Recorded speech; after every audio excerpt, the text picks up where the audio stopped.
Welcome, dear listeners, to the Spooky Speakers, the podcast that delves into the eerie and supernatural tales that send shivers down your spine. I'm your host, Mimi, and today we have a bone-chilling episode that will leave you questioning the thin veil between the living and the supernatural. Today, we're unraveling a haunting narrative set in the heart of Kuala Lumpur, where a grab food delivery rider's ordinary night takes an unexpected turn into the paranormal. So, buckle up, dear listeners, for a tale that will make your heart race and your imagination run wild. But before we plunge into the spine-tingling story, don't forget to like, share, and subscribe to the segment channel. Your support helps us conjure more tales from the shadows. Now, without further ado, let's dive into the darkness of tonight's episode on the Spooky Speakers.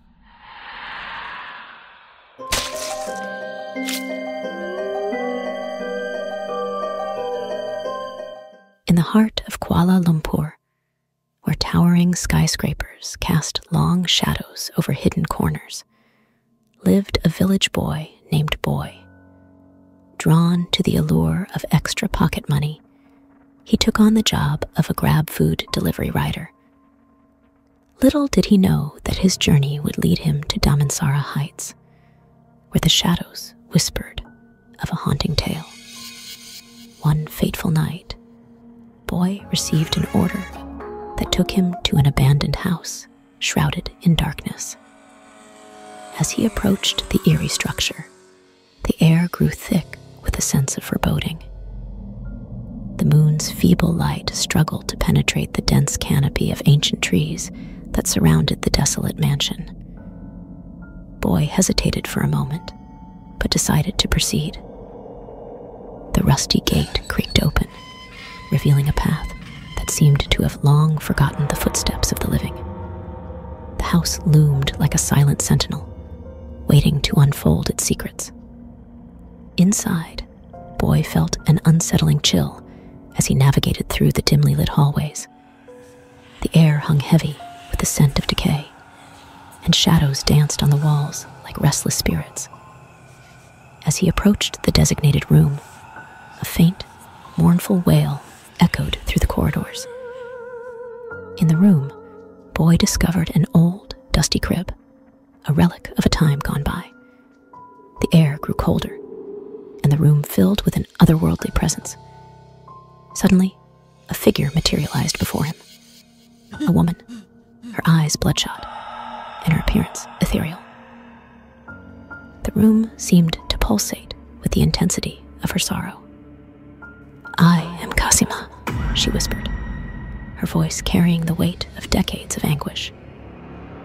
"In the 1980s, I was murdered along with my baby, and now my soul is bound to this forsaken place."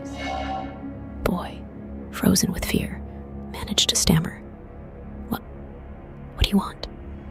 Kasima's spectral form trembled as she spoke. "Revenge.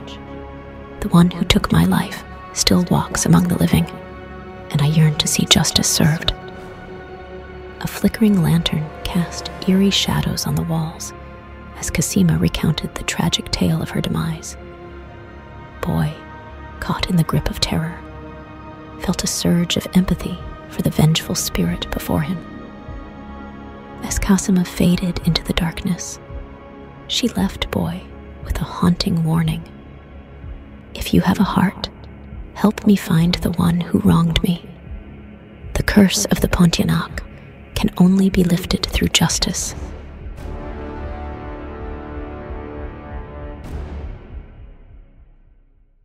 Boy, driven by a mix of fear and compassion, found himself entangled in a quest for justice that led him to the darkest corners of Damansara Heights. Little did he know that the shadows of the past were closing in, and the line between the living and the dead was about to blur in ways he could never have imagined. As Boy delved deeper into the mystery, he uncovered the dark secrets that Damansara Heights held. Whispers of an unsolved murder from the 1980s began to surface, and locals spoke in hushed tones about the tragic tale of Kasima and her lost child. Haunted by the ghostly figure's plea, Boy couldn't shake off the feeling that justice needed to be served. Determined to uncover the truth, he combed through archives, old newspapers, and even sought out the elderly in the village who might hold the key to the unsolved crime. Days turned into nights as Boy tirelessly pursued the shadows of the past. The air became charged with tension as he neared the truth. One evening, while sifting through dusty records in a forgotten corner of a local library, he stumbled upon a faded photograph that sent shivers down his spine. The image captured a group of people from the 1980s. Among them, a man whose face bore a striking resemblance to a regular customer of Boy's grab food deliveries. The pieces of the puzzle began to fall into place, revealing a web of betrayal and deceit that spanned decades. With newfound determination, Boy confronted the man, whose eyes widened with guilt as he realized his dark secret had resurfaced. The truth spilled out like a torrent, confirming Kasima's accusations. The man, driven by greed and malice, had orchestrated the murder that claimed the lives of Kasima and her innocent child. Justice, however, would not come without a price. As Boy stood witness to the unraveling of the long-buried truth, the air in Damansara Heights grew thick with a supernatural energy. The abandoned house seemed to come alive with the anguish of the past. In a climactic moment, Kasima's ethereal figure materialized once again, her eyes reflecting a mix of sorrow and gratitude. "Thank you," she whispered, her voice now softer, as if a weight had been lifted. But as Boy gazed into the fading spirit before him, he noticed something unsettling. The room, once filled with the ominous presence of the Pontianak, now felt strangely empty. The air seemed lighter, and the shadows retreated as if reluctant to linger. In a twist of fate, Kasima's revenge, carried out through Boy's unwitting assistance, had not only granted justice, but also freed her restless spirit from the shackles of the afterlife.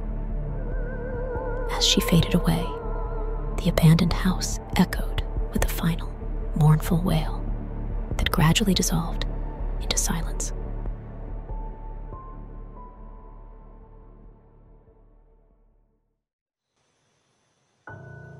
Boy, left alone in the now quiet room, pondered the thin line between the living and the dead.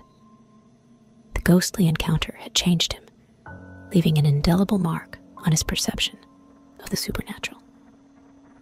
Damansara Heights, once a backdrop for horror, now held a bittersweet tale of justice and redemption. Little did Boy know that the spectral encounter would become a haunting memory, forever etched in the fabric of his reality. As he stepped out of the abandoned house, he couldn't help but cast a wary glance over his shoulder, half expecting the shadows of the past to reach out and pull him into the eerie embrace of the unknown.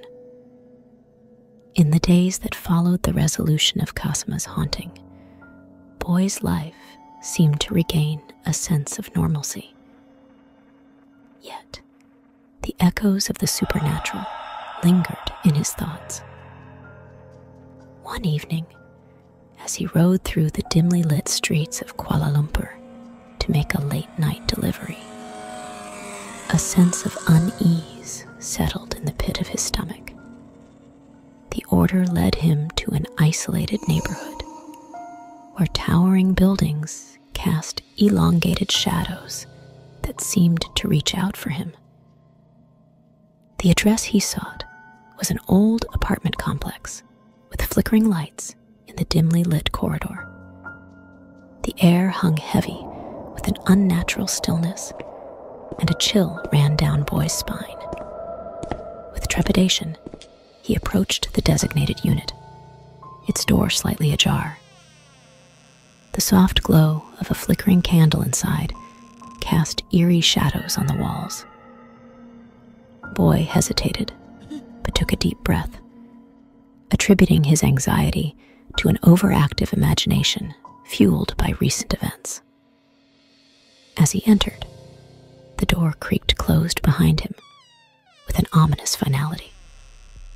The air inside was thick, suffused with a sinister energy. The flickering candle seemed to dance to an otherworldly rhythm, casting elongated shadows that took on a life of their own. In the dim light, Boy caught a glimpse of a figure, a woman with long, disheveled hair, her back turned towards him. The room felt oppressive, as if the very walls were closing in.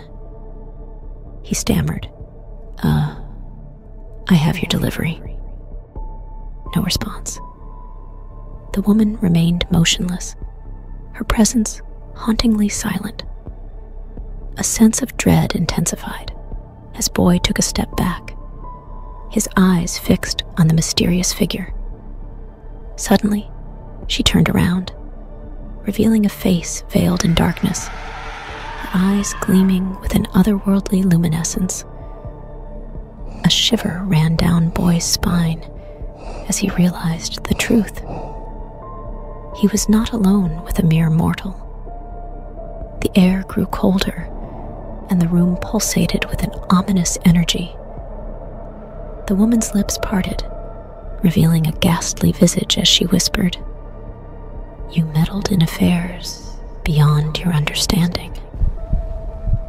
In that moment, Boy's heart raced, and fear gripped him like a vice. He could sense that this encounter was different from Casima's ghostly plea for justice. This entity harbored malevolence, a force that transcended the boundaries between the living and the dead. Desperation etched across Boy's face. He managed to utter, "What do you want?" The spectral woman's voice echoed with a haunting melody. "I hunger for the life that was stolen from me. You have disrupted the balance, and now you must pay the price."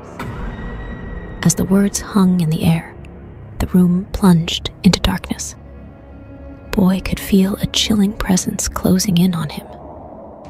Whispers surrounded him, indistinct and foreboding. Panic set in, and he fumbled for the door, only to find it immovable, as if bound by an unseen force. In the pitch-black abyss, the woman's voice resonated. "You cannot escape the consequences of meddling in the affairs of the supernatural." Just as Boy thought he could endure the terror no longer, the room erupted in a blinding flash of light. When his vision cleared, he found himself standing alone in the now well-lit apartment. The spectral woman was gone, leaving behind an inexplicable sense of dread. With shaky hands, Boy fumbled for his delivery bag and stumbled out into the corridor. The once silent apartment complex seemed to breathe a collective sigh of relief as he made his escape. The encounter left him shaken, haunted by the realization that not all spirits sought justice. Some hungered for something far more sinister. As Boy rode away from that accursed place, the shadows of that night lingered in his rearview mirror, a chilling reminder that the boundary between the living and the dead was a realm where not all entities could be appeased. Days turned into sleepless nights for Boy as the haunting encounter with the malevolent spirit gnawed at his sanity. The once vibrant young man found himself haunted by nightmares, shadows that clung to him even in the waking hours. The supernatural realm had left an indelible mark on his mind, and the line between reality and the supernatural blurred into a nightmarish tapestry. As the weeks passed, Boy's appearance grew haggard, his eyes haunted by a fear that only he could comprehend. He became consumed by an obsession to understand the true nature of the spectral encounter. Frantically, he sought answers in ancient texts, consulted spiritualists, and visited shamans, all in vain. The relentless pursuit of the paranormal had taken its toll, leaving Boy teetering on the edge of madness. One ominous night, as the moon hung low in the sky, Boy found himself standing outside the abandoned house in Damansara Heights. The memories of Casima's revenge and the malevolent encounter intertwined in a grotesque dance within his fractured mind. The once whispering shadows now screamed, drowning out any semblance of reality. In a fit of desperation, Boy entered the decaying mansion, believing that confronting the supernatural head-on would bring an end to his torment. The darkness embraced him, and the oppressive atmosphere of the forsaken place seemed to amplify the cacophony in his mind. As he ascended the creaking staircase, the air thickened with a tangible malevolence. At the top, he found himself in the same room where Casima's ghost had sought justice. The flickering candle, now a mere ember, cast grotesque shadows on the peeling wallpaper. The room resonated with a haunting silence, broken only by the erratic beats of Boy's frantic heart. In the dim light, he felt a presence, a spectral force that seemed to beckon him towards the abyss. Whispers surrounded him, urging him to embrace the darkness. The line between hallucination and reality blurred, and Boy, on the precipice of madness, succumbed to the alluring embrace of the supernatural. The next morning, locals discovered the abandoned house with its doors ajar, the echoes of a tortured soul lingering in the air. Boy was nowhere to be found. His descent into the abyss of the supernatural had shattered his sanity, leaving behind a mere shell of the person he once was.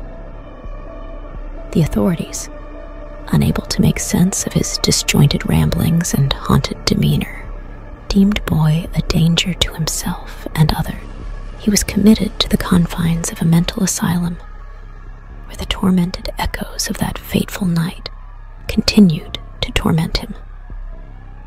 The once vibrant delivery rider now spent his days in a disoriented haze, muttering about vengeful spirits and spectral encounters that only he could perceive. And so, Boy's tale became a cautionary whisper among the locals of Kuala Lumpur, a somber reminder of the thin veil that separates the mundane from the supernatural.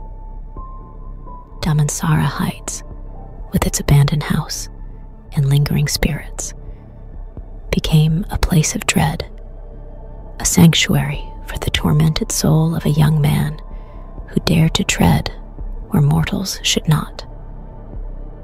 The echoes of his fractured mind and the haunting specters of that accursed night lingered on, a chilling testament to the fragility of the human psyche in the face of the unknown.